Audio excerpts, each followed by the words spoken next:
Hello, everybody. So I will be talking a little bit about 3D computer vision. And I would like to start with some motivation. So I'll start by talking a little bit about games. So the gaming industry is really huge. For 2015, we are predicting that it will be worth over $110 billion.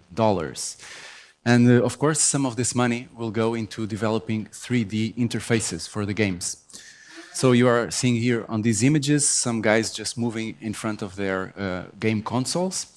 And the sensors are capturing their movements. And of course, this is being used to control the characters in the games.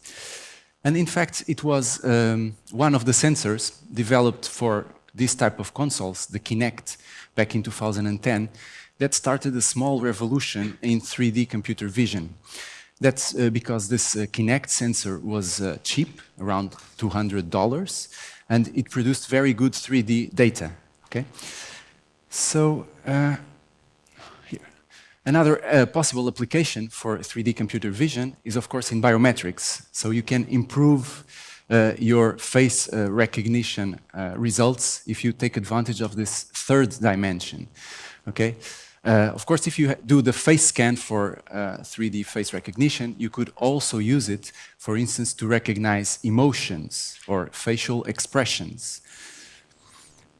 Another field of applications for 3D computer vision is, of course, robotics.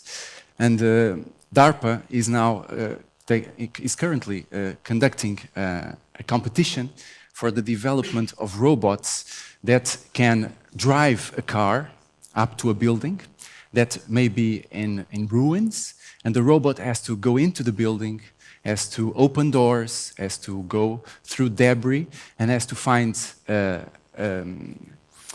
do you say, a valve, and has to close the valve.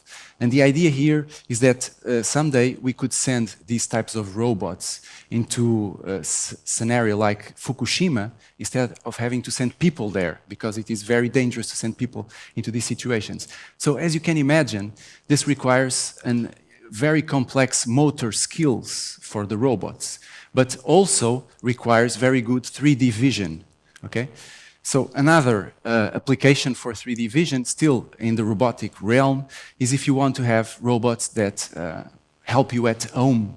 Okay, so there we have an image of a robot from the RoboCup at Home competition, and you have the robot opening a fridge, and he's going to take something out of the fridge, and possibly he's going to deliver that to somebody that asked for that specific item. So again, you have to have very good computer vision skills to be able to maneuver